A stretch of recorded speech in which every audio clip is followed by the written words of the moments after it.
Welcome back, everyone. In this video, I'll be going over the lecture for the continuity section. To start off, we'll just start with the definition and also visualization of continuity, what it is, and also what it isn't. Okay, so the first thing is the definition. What is the definition of a function being continuous at x equals c? Well, it's based on a limit. That's why we're talking about it now.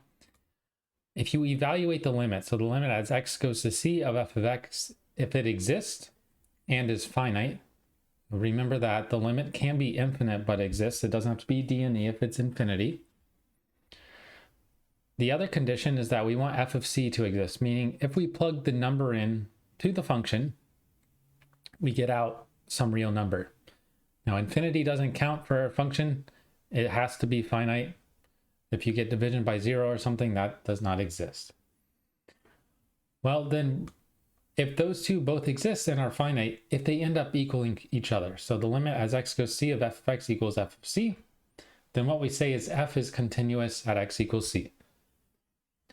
One of the things about this formula that's really helpful to know and realize is if you think about what we were doing last section, we had a lot of limit laws. We did some examples in a lot of detail, and it really boiled down to the fact that if you're trying to do a limit, you start by plugging the number in. Well, what does this say right here? This limit as f of x as x approaches c equals f of c.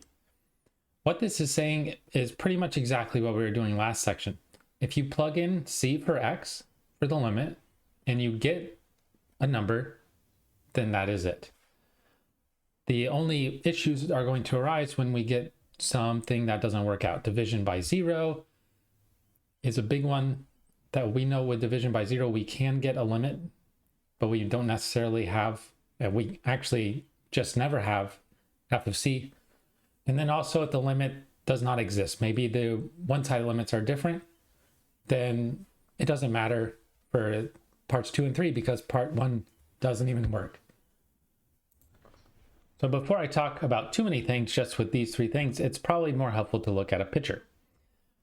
Right. Well, in last section, we talked about really a couple situations where we had limits. Actually, it's really the previous two sections, not just the last section. We looked at limits that give you infinity. Those were called vertical asymptotes. We also had examples where the limit, when we plugged in the number, we got 0 over 0, and then we simplified by doing some algebraic technique, and then we would get a number. And we saw that that limit exists. And then we also had the situation of the one-side limits were different. So what I have here in this picture is basically the four main things I want to look at. I want to look at the three main types of discontinuities, and then also what it looks like when a function is continuous. All right, so at point A here, at x equals a, what I have drawn here is a hole. We have the graph pretty much going, fluidly, no real breaks in it, except we have this hole here. So point A is a hole. The main thing though is that this is a discontinuity. Why?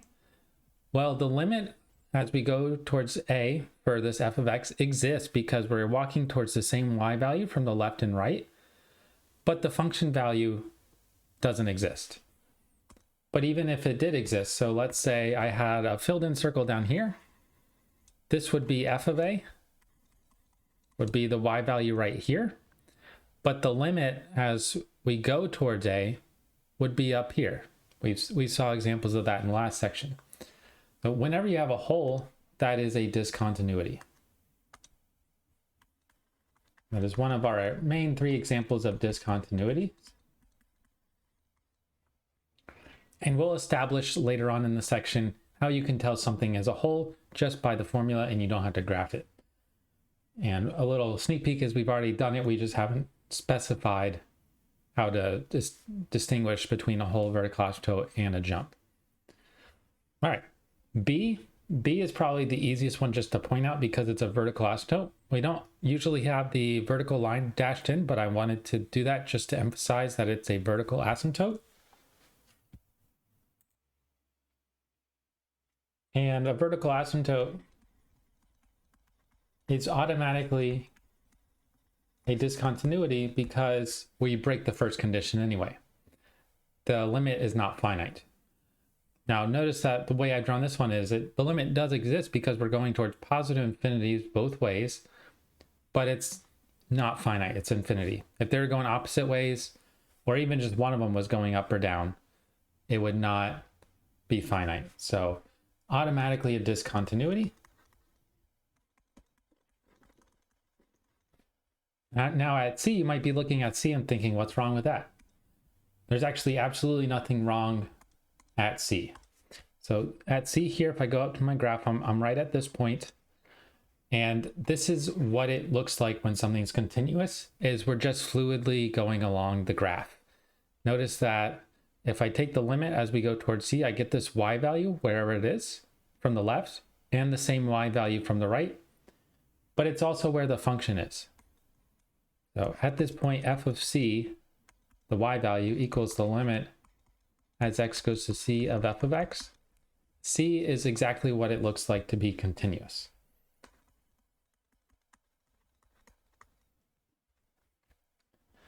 Right. And then the last one, D here, you'll notice that at this point we have really two segments. When we're coming at D from the left, we have some y value right here, that's our limit. And when we're coming at it from the right, we have to come from this side, and the y value's up here. The one-sided limits are different, and that is what we call a jump.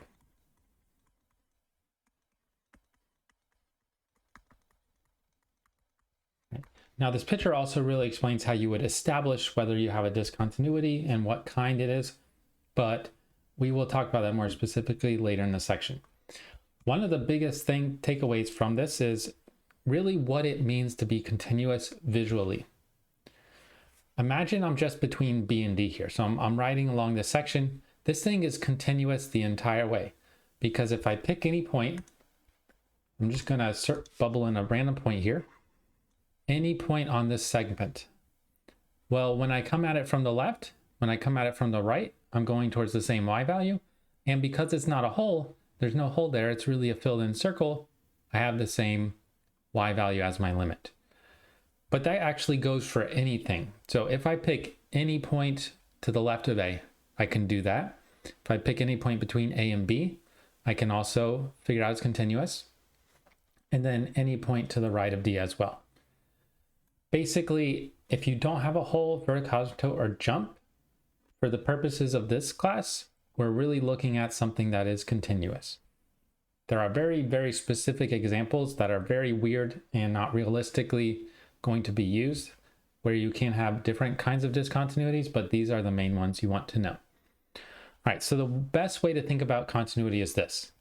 Just imagine you're drawing this, and let's start at B for the sake of ease.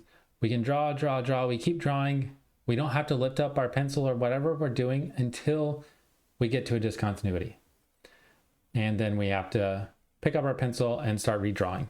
And you have to do that at every discontinuity. Even a hole here. If I want to draw this, I have my hole. So I've got to kind of pick up my pencil. There's a little break, and then I can continue going.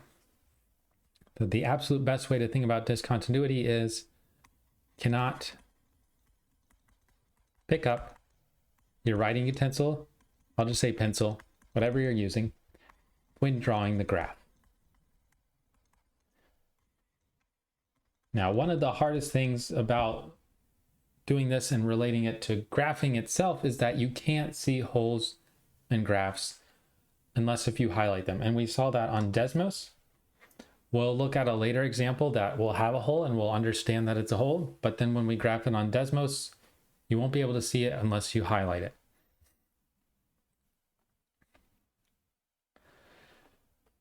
All right, from previous sections, this is a general rule of thumb. We know that holes in vertical asymptotes occur when division by 0 occurs. And if you look back to previous notes, you will notice that. And jumps occur when there are piecewise functions. So what we're going to do throughout this section is make sure we understand what we're looking for, where it's continuous, where a function's not continuous, and then just what kind of discontinuity it is. One of the main three that we described above. All right, so let's go ahead and first kind of refresh on hopefully what is an old topic. You should know what the domain of a function is. The domain of a function is just the x values that you can plug in to your function and get out a real number. And if you're having some trouble with that, I would just go ahead and look up the domain of a function, just be reminded. But what we're going to see at the end of the section is the domain and continuity of functions are almost always the same. All right, so a requirement for a function to be continuous at x equals c is for x equals c to be in the domain of f. Why is that a requirement? Well, we need this to happen. The limit as x goes to c of f of x equals f of c. They exist, and f of c, we're assuming, is a finite real number. But that's exactly what it means for c to be in the domain, is if you plug in c, that's what f of c represents, we just get a number out. And then another thing is, since we want to do the limit as x goes to c of f of x, that means we need real numbers around x equals c to also be in the domain of f. So imagine you are looking at a graph, you're trying to figure out the limit as you go to c. We may not have an entire graph all the way left and right, but at least around it, we have to be able to walk towards c from both ways. So what that's telling you is that the domain includes everything right around c. Now, putting this together, how are we actually going to figure out where a function's continuous? Well, if we know the domain, what we do is figure out the domain first, because that'll tell us what possible places the function is continuous. And that's what I have highlighted down here. Then, based on your equation, you will figure out, are there any holes, vertical asymptotes, or jumps at an x value? And if there is, then you throw them away. And if they're not, then you just keep them. All right, so enough about generalities. Let's kind of review the domain thing first, and then we'll jump into discontinuities specifically. All right, so this first example here I have, it says, consider the functions f of x equals 4 minus x squared and g of x equals x plus 2. Answer the following.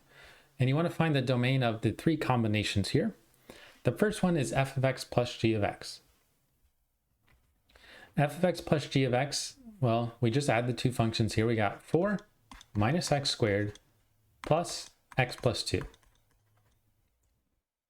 Now, technically, because we're adding something with a plus or a minus, you should write the thing you're adding in parentheses, but because we're just plussing it, it's like distributing a positive 1. So you don't actually need it unless you want to write it. And then simplify this. I like to put power of x first in descending order. So I got negative x squared plus x, and then 4 plus 2 is 6. Now, what's the domain of this thing? Well, this is a polynomial. All the powers of x are positive whole numbers, which means the domain is negative infinity to infinity.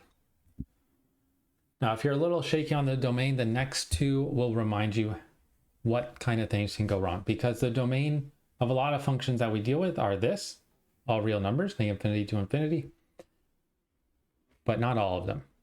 All right, so what about f of x over g of x?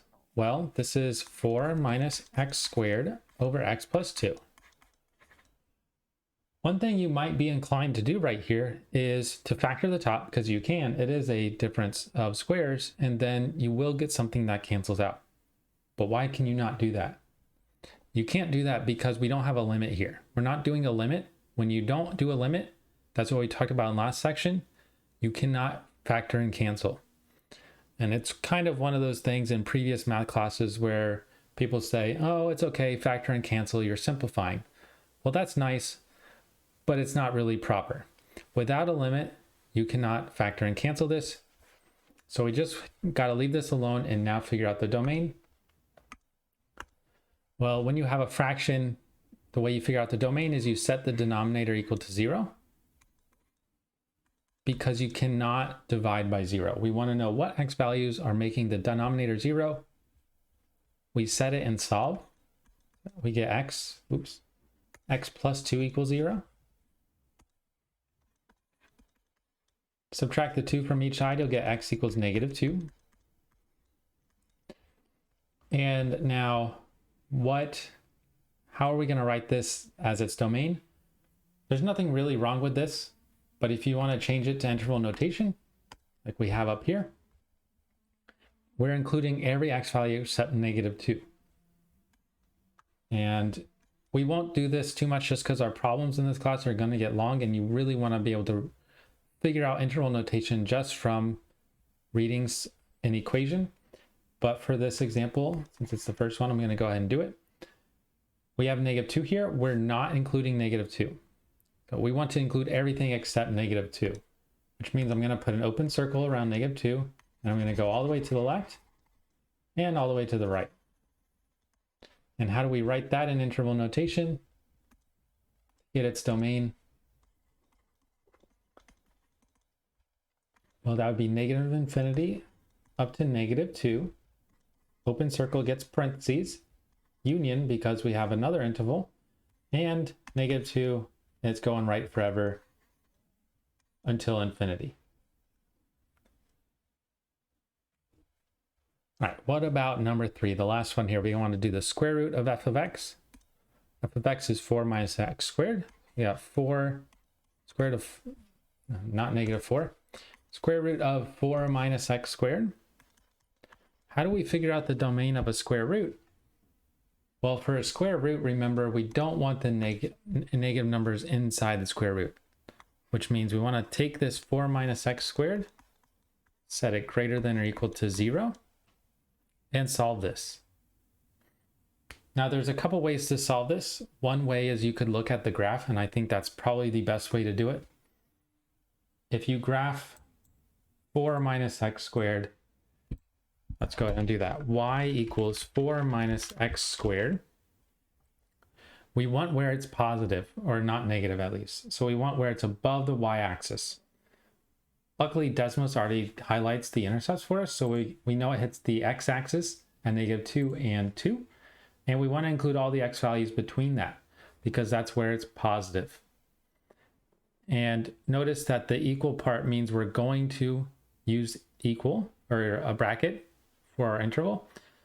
Our interval is going to be from x going from -2 to 2 with a bracket. And then our domain for this one, we've got bracket -2, 2. There are other ways to solve this inequality. You can change it to equal, solve for the x values, you'll get -2 and 2, and then plug numbers in to see which intervals work. However, at this point in the course, I think it's best just to graph it and know how to read the solution off. Alrighty, what are we looking at next? We're looking at holes, vertical asymptotes, and jumps. I think what I'll do is I'll stop this video now because this is going to be a little bit longer, and then pick up on this in the next video.